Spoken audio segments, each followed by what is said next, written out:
Bonjour. Après ce temps de louange, d'adoration autour de notre Seigneur et de ses promesses, maintenant nous allons encore réfléchir et essayer de comprendre ce que le Seigneur veut peut-être nous dire ce matin.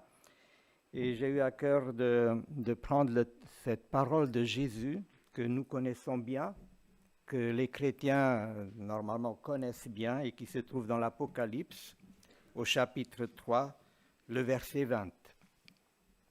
Je cite cette parole. « Voici, je me tiens à la porte et je frappe. Si quelqu'un entend ma voix et ouvre sa porte, j'entrerai chez lui, je souperai ou je dînerai avec lui et lui avec moi. » Je répète, « Voici, je me tiens à la porte et je frappe. Si quelqu'un entend ma voix et ouvre la porte, j'entrerai chez lui, je souperai avec lui et lui avec moi. » Jésus est venu sur terre pour rencontrer les hommes, pour leur parler, pour faire connaître l'amour de Dieu et les inviter à renoncer au péché. Et une fois son ministère terrestre terminé, Jésus est retourné au ciel auprès du Père qui l'avait envoyé. Et quand nous arrivons dans notre lecture de sa parole à ce livre d'Apocalypse, le dernier livre de la Bible, que découvrons-nous? Que de son trône, Jésus continue à parler aux hommes, il continue à parler à ses disciples, il continue à nous parler. Souvenez-vous de ce qu'il a dit à ses disciples quelques heures avant sa crucifixion, alors qu'il s'apprêtait à célébrer la Pâque avec eux. Jésus s'est mis à table avec eux et leur a dit ceci, nous trouvons cela dans Luc 22, « J'ai vivement désiré célébrer cette Pâque avec vous. J'attendais ce moment. » Et ici, dans ce verset 20 d'Apocalypse 3, il nous dit, « Je désire entrer chez toi, dîner avec toi. » Je le désire vivement. Nous voyons en fait que Jésus n'a pas changé. Il est toujours le même. Il n'a pas changé, il a ce désir ardent en lui de faire route avec nous, de vivre profondément en communion avec ses disciples, avec ceux qui ont cru en lui et qui lui ont promis un jour de le laisser régner dans sa vie. Et nous le savons, Jésus tient toujours ses promesses, les promesses qu'il a faites à ses bien-aimés. Et nous qui lui avons promis de le laisser régner dans nos vies, tenons-nous notre promesse. Souvenez-vous encore de ces deux disciples qui se rendent à Emmaüs. Ils marchent, ils veulent s'éloigner le plus rapidement possible de Jérusalem, où ils ne se sentent plus du tout en sécurité après la crucifixion du Maître, de Jésus. Ils sont tristes, ils sont troublés, ils sont sûrement bien découragés. Ils ne comprennent plus rien et ils doivent se demander si Dieu est vraiment ce tout-puissant qu'ils ont cru qu'il était pendant ces 2-3 ans qu'ils ont vécu avec lui. Et quand Jésus s'approche d'eux et se laisse inviter dans leur maison, quand il lui ouvre la porte, quel changement alors? Quel changement! Jésus se révèle à eux. La lumière vient éclairer tous les recoins sombres de leur âme. Leur cœur est de nouveau en fête. Jésus n'est ni dans le tombeau, il n'est pas au loin quelque part. Jésus était là avec eux. Remarquez, Jésus ne s'est pas du tout imposé. Ce sont les deux disciples qui l'ont invité à entrer. Et c'est ce qu'il fait encore aujourd'hui. Il appelle, il frappe à la porte, il cherche à entrer toujours plus profondément dans nos vies et dans nos cœurs. Permettez-moi une deuxième question. Y a-t-il quelqu'un ce matin qui a laissé Jésus derrière sa porte? Quelqu'un qui s'est enfermé avec son chagrin, peut-être, avec sa tristesse, ou alors prisonnier de ses vices? avec sa révolte ou ses questions sans réponse. Le soleil de justice qu'est Jésus, ne pouvant plus éclairer son âme parce qu'il est derrière la porte. Si c'est le cas, Jésus ne vient pas pour juger, il appelle, il s'adresse à toi et il te dit « Je me tiens devant ta porte et je frappe. Si tu entends ma voix, si tu ouvres la porte, alors j'entrerai chez toi, je dînerai avec toi et toi avec moi. » Voilà ce que Jésus attend, ce qu'il désire vivement. Que nous le laissions prendre ou reprendre la place que doit être la sienne dans nos cœurs et nos vies. Si aujourd'hui, souvenons-nous, si aujourd'hui nous sommes ses enfants, les enfants de Dieu, c'est parce qu'un jour Jésus s'est déplacé. Il s'est trouvé devant notre porte, il a appelé et nous lui avons ouvert. Et que lui avons-nous dit, quand nous lui avons ouvert la porte, « Entre, cher Sauveur, je veux ton pardon, je veux vivre avec toi tous les jours de ma vie. » Et il est entré. Il est entré. Mais aujourd'hui, qu'en est-il? Serait-il à nouveau devant notre porte, attendant que nous la lui ouvrions? S'il en était ainsi, que Dieu nous fasse grâce, que nos oreilles puissent à nouveau entendre son appel et qu'aucun de nous ne commence cette semaine en laissant le Seigneur dehors. Nous précisions régulièrement que cette parole d'Apocalypse 3, verset 20, Jésus l'adresse à des chrétiens, et c'est bien vrai, nous avons raison de le faire. C'est en effet à l'une de ces églises d'Asie que Jésus s'adresse. C'est l'église de Laodicée. Ça ne veut pas dire que Jésus ne fait pas pareil avec ceux qui ne lui appartiennent pas. Ceux qui n'ont pas encore répondu à son appel, Jésus les appelle également.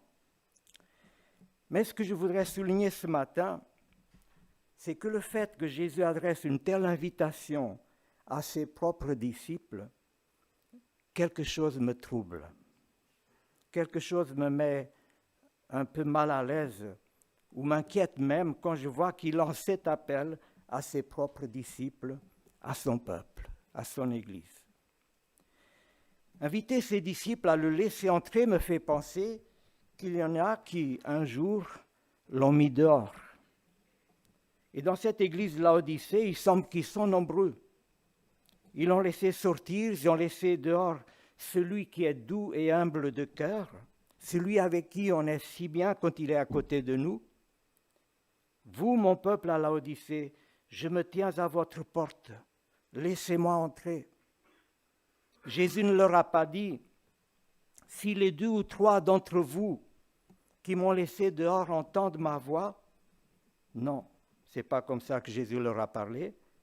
Et ce que je comprends par là, c'est qu'il y en avait beaucoup à Laodicée, sinon tous, je ne sais pas, pour qui Jésus n'était plus le Seigneur. Mais il y a encore autre chose, quelque chose d'autre qui me trouble dans cet appel de Jésus. La manière dont il parle ne laisse-t-elle pas supposer que beaucoup ne l'entendent même pas, que beaucoup n'entendent plus sa voix? S'il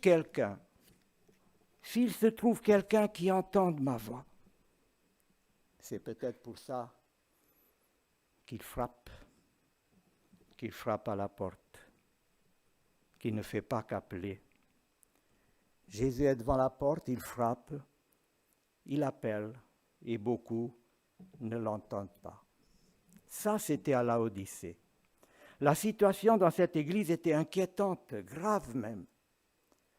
Laodicée, une église d'ailleurs qui n'a reçu aucun éloge de la part du Seigneur. Pas un seul, que des répréhensions.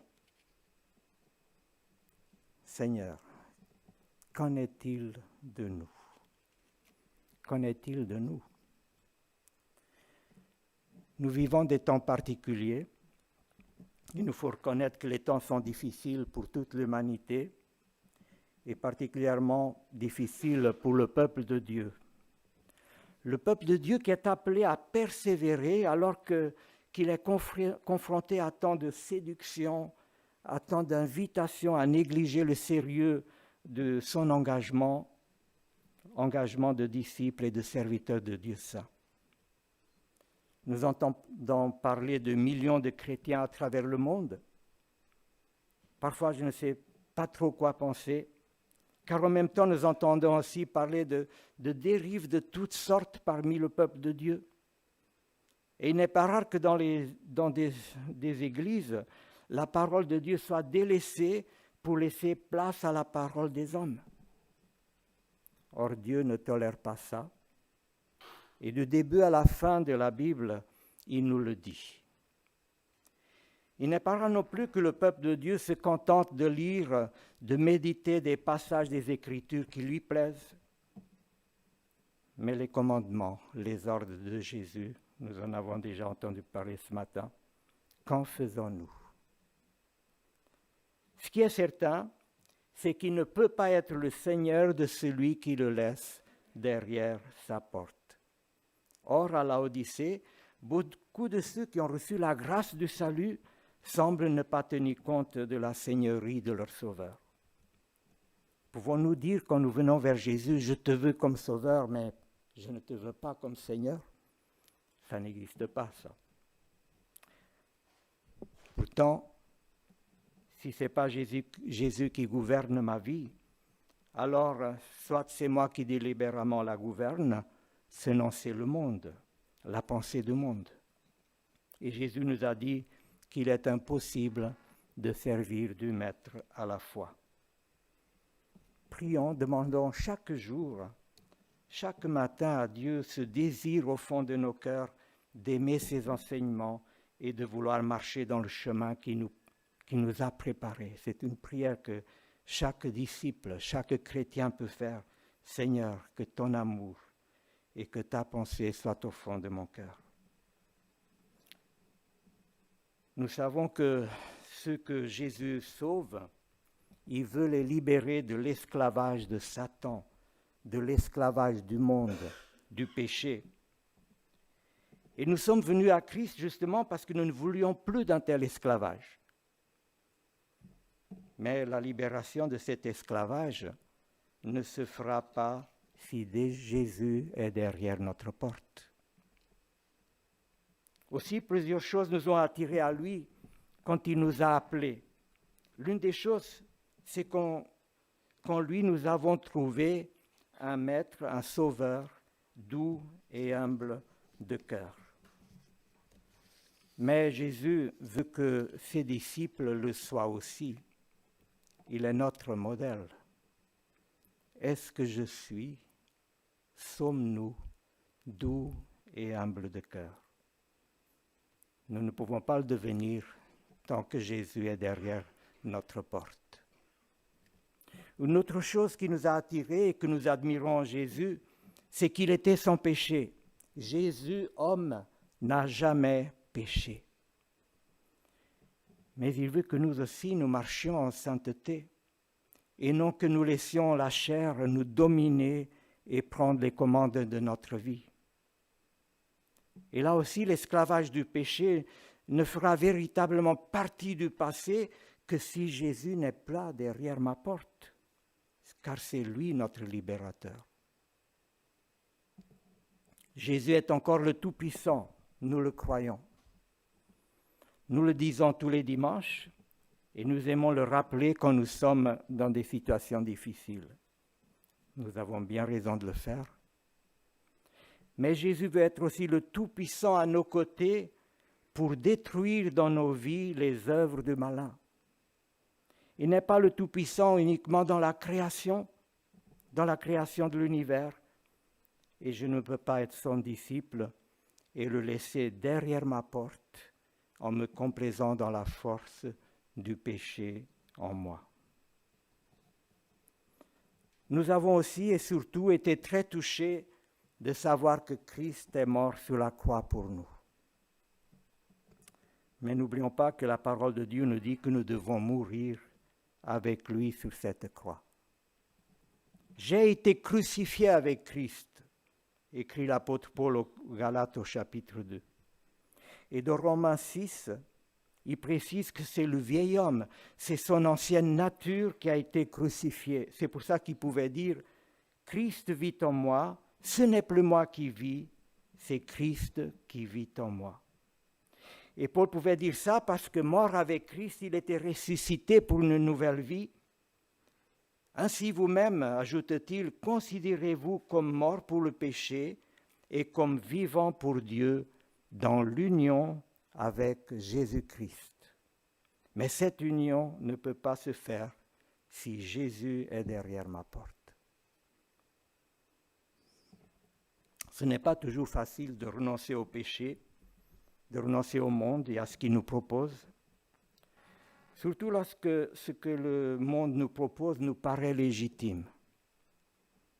Mais ce qui est difficile devient même impossible si le Seigneur n'est pas à nos côtés, s'il est derrière la porte. Qu'est-ce que le monde nous dit? Qu'est-ce qu'il nous propose? Tu as envie de le faire, fais-le. La loi des hommes ne te condamne pas, fais-le. Ça te fait du bien, fais-le ou dis-le. Dieu n'est-il pas amour? Alors vas-y, il te pardonnera. C'est un vrai drame pour le chrétien quand le Seigneur est derrière sa porte, car alors le Tout-Puissant n'est pas à ses côtés pour lui parler, pour lui rappeler la vérité, pour le conseiller, pour le délivrer de ses tentations. Or, aujourd'hui, plus que jamais, nous avons besoin de lui dans ce monde où les ténèbres s'épaississent de plus en plus, dans ce monde où le menteur, le diable en colère, parce qu'il sait qu'il n'a plus beaucoup de temps, il s'approche, il se déchaîne contre le peuple de Dieu, cherchant à le séduire. Si quelqu'un entend ma voix, dit le Seigneur Jésus.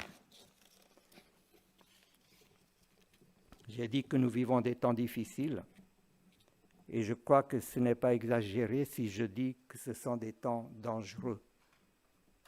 Ceux parmi nous qui, comme moi, ont vécu quelques décennies, sont certainement d'accord pour dire que l'humanité a connu un tournant dans son fonctionnement. Et ça, nous pourrions le dire dans tous les domaines.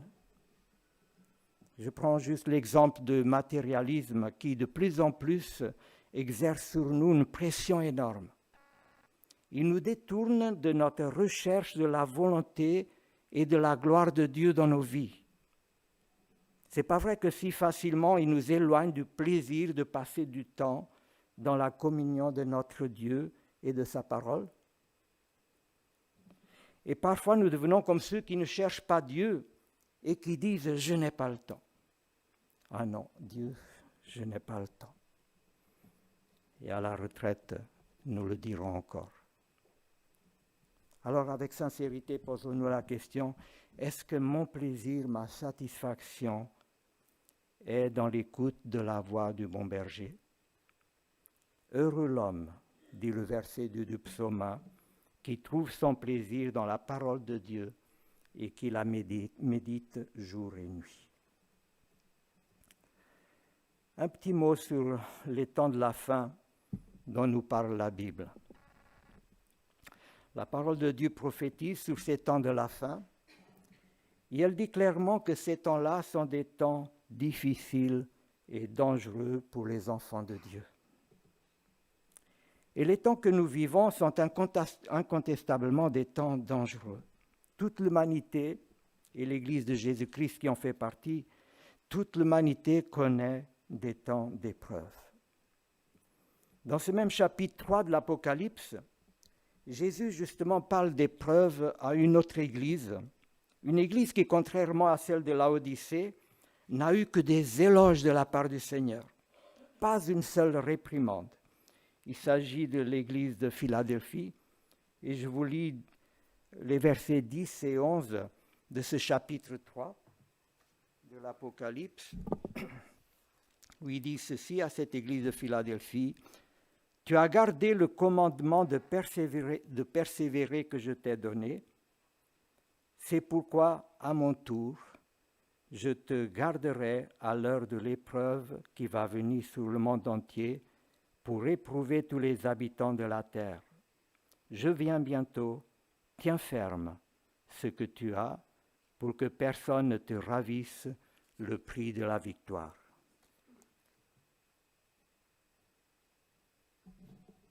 L'Église de Philadelphie était donc fidèle à la parole de Dieu. Elle a gardé les commandements de Jésus. Et à cette Église, Jésus dit qu'à son tour, il la gardera le jour où l'épreuve et la tentation viendront sur le monde entier, pour éprouver tous les hommes. J'ai peur, frères et sœurs, que parfois, nous, chrétiens, nous nous approprions des promesses qui ne nous sont pas adressées. Pourquoi Jésus s'engage ainsi à garder les chrétiens de cette église de Philadelphie? Parce qu'ils ont gardé les commandements, parce qu'ils sont restés fidèles à la parole de Dieu. Nous sommes, nous aussi, dans ces temps où l'humanité entière est éprouvée. Cela fait à peine 2 ans, faut-il rappeler, qu'un petit virus a plongé le monde dans l'angoisse, la peur et le chaos. Et l'Église, je crois, doit être attentive à ce que Dieu veut nous dire à travers ces épreuves, et ne pas tomber dans des pièges dans lesquels les hommes tombent si facilement. Qu'avons-nous vu durant ces 2 années de Covid? Et parfois même parmi les chrétiens, nous avons vu beaucoup se mettre en colère, s'irritant les uns contre les autres, s'accusant les uns les autres. Mais qui s'est posé la question de savoir pourquoi ces choses arrivaient. L'Église du Seigneur doit se la poser, cette question. Ces temps d'épreuve ne sont peut-être que les prémices de choses pires qui doivent arriver.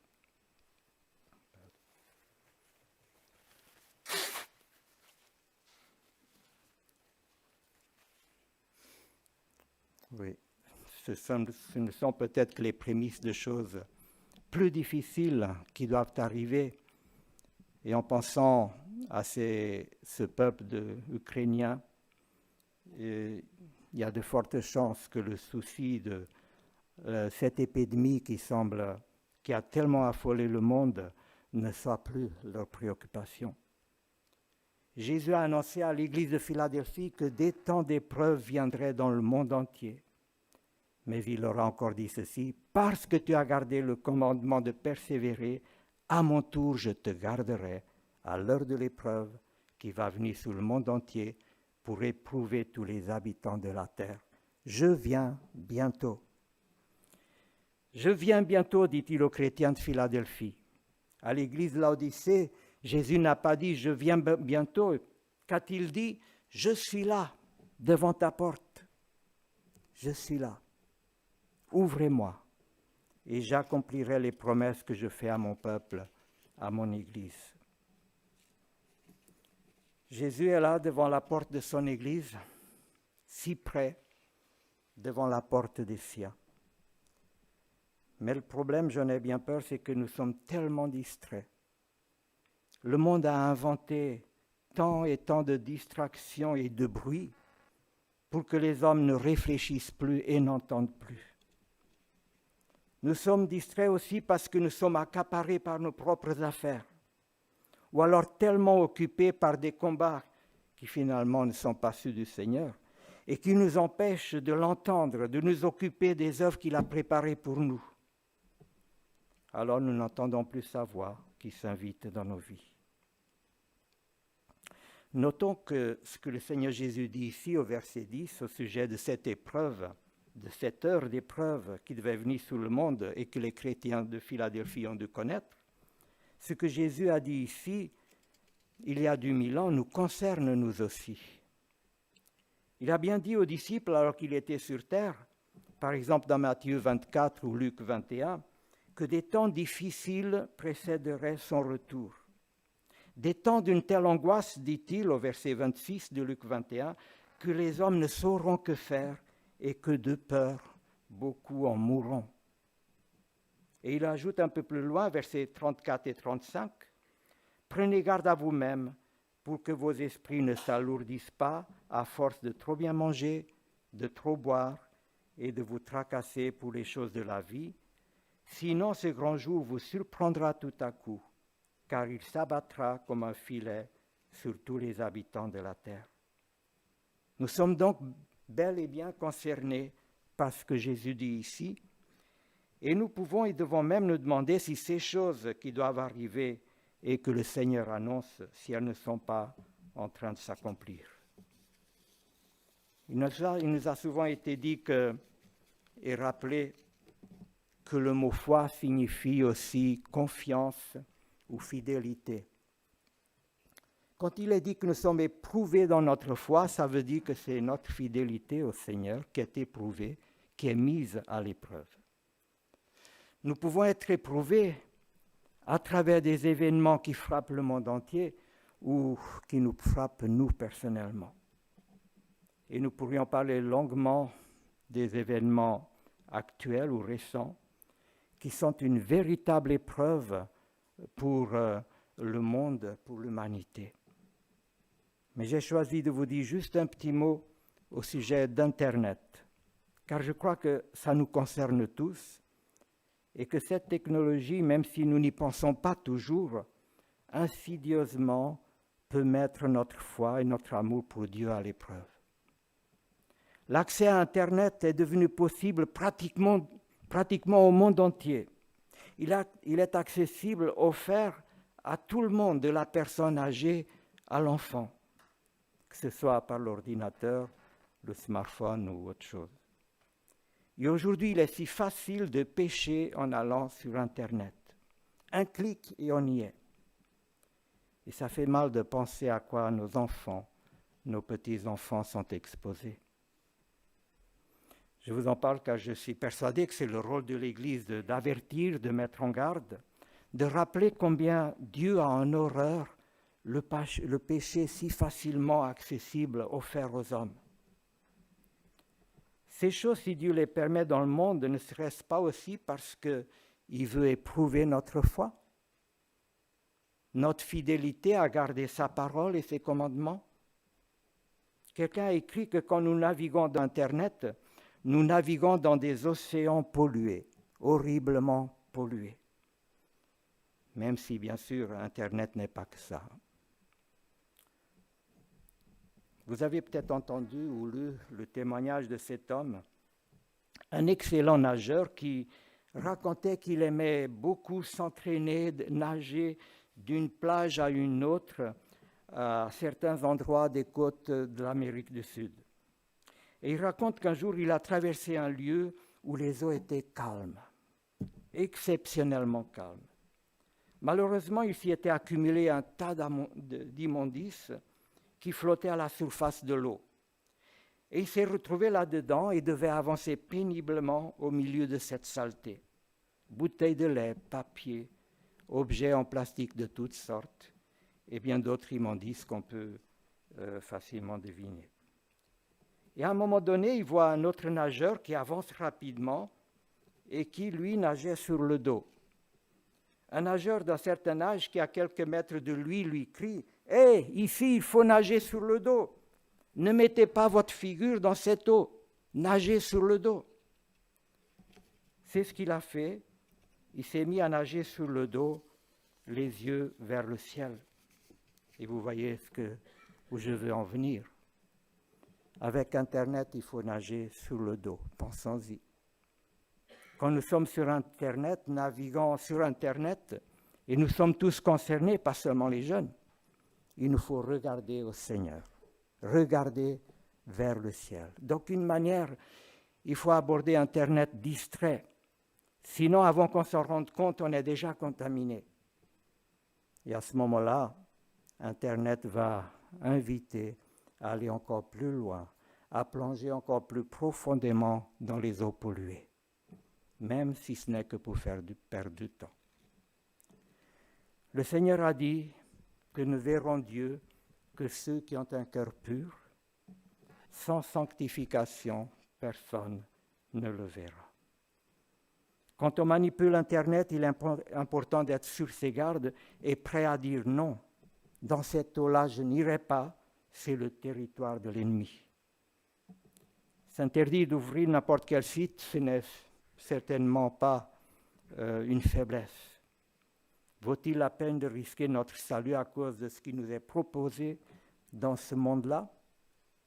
La véritable faiblesse, en fait, est celle de se sentir obligé d'aller là où tout le monde va, de visiter tout ce que le monde trouve normal de visiter.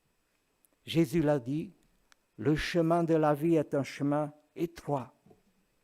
Méfions-nous alors des autoroutes où tout le monde circule et il circule à grande vitesse. Tout à l'heure, j'ai dit que quelque chose a basculé dans notre société. Ce que Dieu a en horreur est devenu normal, banal. Tant de choses aujourd'hui nous sont présentées comme étant normales, mignonnes même. Il suffit que ce soit quelques comiques ou quelqu'un qui prétend l'être qui le dise, et on n'y voit aucun mal. On sourit, on rit, et on finit par dire quel artiste celui-là. La parole de Dieu nous dit d'être sur nos gardes, de ne pas nous salir. Nous vivons dans ces jours dans lesquels le Seigneur nous parle ici dans Luc 21. Combien de temps ces jours vont-ils encore durer jusqu'à ce que Jésus revienne? Nous ne le savons pas et le Seigneur n'a pas voulu donner plus de précision sur ce sujet. Mais voici ce qu'il nous dit. Quand vous verrez ces événements se produire, sachez que le royaume de Dieu est proche. Et le verset 35, ce grand jour s'abattra comme un filet sur tous les habitants de la terre. Jésus a gardé son église de Philadelphie parce qu'elle a gardé sa parole. Il est le Tout-Puissant. Et aujourd'hui, de la même manière, il veut garder son église, nous garder, il n'a pas changé. Mais pour qu'il puisse le faire, il nous faut garder sa parole. Un mot encore au sujet de l'épreuve. Quand nous sommes éprouvés, nous sommes affligés, c'est normal. Personne ne souhaite l'épreuve et Pierre, dans sa première épître, la qualifie de fournaise. Mais bien souvent, ce qui rend l'épreuve encore plus difficile, la fournaise encore plus ardente, c'est que nous nous posons des questions qui amplifient la souffrance. Pourquoi Dieu permet ça? Et pourquoi moi? Dieu m'aime-t-il? Dieu me punit-il? Etc. Voilà des questions que nous pouvons nous poser et qui ne viennent pas nous aider à surmonter l'épreuve. Mais la vérité, et je veux dire ça avec humilité, car parmi nous, il y en a qui ont connu des épreuves bien plus difficiles, bien plus déstabilisantes que ce que j'ai connu. Mais la vérité, c'est que la bénédiction que nous avons reçue, la bénédiction du salut, la dette que le Seigneur Jésus efface, cette dette qui nous condamnait à l'enfer et qui nous condamnait à purger notre culpabilité durant toute l'éternité, l'effacement de cette dette par le sang de Jésus, le Fils de Dieu, est quelque chose de si merveilleux et de si grand. La vie éternelle dans son royaume est quelque chose de tellement grandiose que ne serait-il pas plus juste si nous nous disions que c'est normal que notre foi, que l'authenticité de notre foi, de notre amour de Dieu soit mise à l'épreuve. Démontrer, et pas juste des mots, pas juste des chants que nous chantons pour dire que nous aimons Dieu. Si j'ose dire ça, c'est parce que la parole de Dieu le dit. Pierre, par exemple, en parle dans sa première épître au chapitre 1. Il y parle de l'espérance de l'héritage que Dieu tient en réserve pour nous dans les cieux. Et voici ce qu'il dit au verset 6, je lis dans la version de Semeur. Cela fait votre joie, cette espérance fait votre joie, même si actuellement il faut que vous soyez attristés pour un peu de temps par diverses épreuves, celles-ci servent à éprouver la valeur de votre foi. Celles-ci servent à éprouver la valeur de votre foi. Je disais que je voulais dire ces choses avec humilité, aussi car l'épreuve et la souffrance qu'elle génère restera toujours un mystère, malgré toutes les explications qu'on peut donner à celle-ci. Quand la souffrance est insupportable, rien ne semble pouvoir la justifier. Nous n'avons qu'à penser à l'épreuve de Job et de sa femme. Cela a été évoqué ici il n'y a pas longtemps. D'ailleurs, Dieu n'a pas trouvé bon de chercher à justifier ce qui leur arrivait. Nous non plus, nous n'avons pas souvent des explications à nos épreuves et à nos souffrances. Mais Dieu a voulu que nous sachions qu'il nous faut être éprouvés. Et nous sommes en train d'être éprouvés. Le monde est éprouvé. Bien sûr, ceux qui nous ont précédés ont eux aussi été éprouvés. Les témoins de l'Évangile dans le passé, dans toutes les époques, ont dû affronter, faire face à toutes sortes d'épreuves. La foi éprouvée n'est donc pas d'aujourd'hui, mais aujourd'hui c'est le monde entier qui est éprouvé. Et l'Église de Jésus-Christ connaît la tribulation dans le monde entier. Sa foi est rudement mise à l'épreuve et les séductions de l'ennemi sont de plus en plus subtiles. Mais si l'Église de Jésus-Christ est éprouvée, elle ne l'est pas pour être détruite, elle ne l'est pas pour être vaincue, ni pour être dans la confusion. Non, elle est éprouvée pour être approuvée. Voilà la raison de l'épreuve, pour être approuvée par le Dieu qui aime son Église, qui aime son peuple comme il l'a déclaré à Ézéchias dans 2 Rois au chapitre 19, qu'il aime son peuple d'un amour ardent. Et dans nos incertitudes, nos questions, c'est cette certitude qui vient fortifier la foi, le cœur de l'enfant de Dieu. Savoir que Dieu aime son enfant d'un amour ardent. Et je veux encore insister, c'est important, je veux redire que la victoire dans nos épreuves n'est pas dans notre force à nous, elle est en Jésus-Christ seul. Pourquoi? Parce que lui, il a déjà vaincu. Et si nous sommes en lui, nous serons à notre tour vainqueurs, parcourant avec confiance le chemin qui nous reste à parcourir, parce que Christ, lui, il a déjà fait ce parcours. Et il a été vainqueur. Notre victoire n'est pas dans notre force, elle est en celui qui marche à nos côtés et qui a déjà remporté la victoire. À nous de le croire et le Seigneur nous donnera sa paix. Il est proche de nous, mais s'il n'est que derrière la porte, il n'est pas là où il devrait être dans nos vies. S'il est à la porte, il appelle, il frappe. Et l'une des manières de frapper, d'attirer notre attention aujourd'hui, c'est celle, je crois, des signes annonciateurs de son retour. Ces signes dont il parle en Matthieu 24 ou Luc 21. N'avons-nous pas l'impression que ces signes sont en train de se réaliser? Il n'y a pas que les guerres, il n'y a pas que les famines ou les tremblements de terre. Le monde entier est submergé par toutes sortes d'autres catastrophes annoncées ou connues. Et l'angoisse dont Jésus nous parle dans Matthieu et Luc submerge l'humanité entière, qui pourtant continue à faire la sourde oreille aux avertissements de Dieu. Pourtant, Dieu frappe de plus en plus fort. Mais l'humanité fait la sourde oreille. Et il ne faut pas qu'il en soit ainsi pour l'Église, pour le peuple aimé de Dieu. Nous pourrions réfléchir à la question, comment pratiquement nous pouvons étouffer l'appel, la voix de Dieu qui s'adresse à nous? Je vous laisse et je me laisse juste cette question et je termine. De quoi remplissons-nous notre cœur et notre esprit? Quelles sont mes préoccupations quand je me lève le matin? Est-ce que la pensée de Dieu pour moi, pour ma vie, me préoccupe et m'intéresse? Alors nous vivons des temps mauvais. Jamais l'humanité n'a vécu une époque aussi perverse, méchante, sale, violente. Et c'est là-dedans que nous vivons. Alors ne laissons pas ces choses entrer dans nos cœurs et nous contaminer. Ne comptons pas sur la sagesse des hommes, du monde, de nos dirigeants pour venir à notre aide. C'est la voix de Dieu qu'il nous faut entendre. Le Sauveur vient bientôt. Bienheureux, dit-il, celui qui veille et garde son cœur.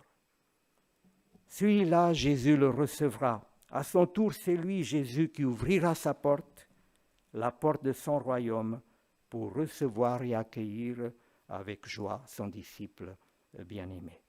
Si quelqu'un entend ma voix, nous dit-il, écoutons donc sa voix, aimons ses commandements. Mes brebis entendent ma voix, je les connais et elles me suivent.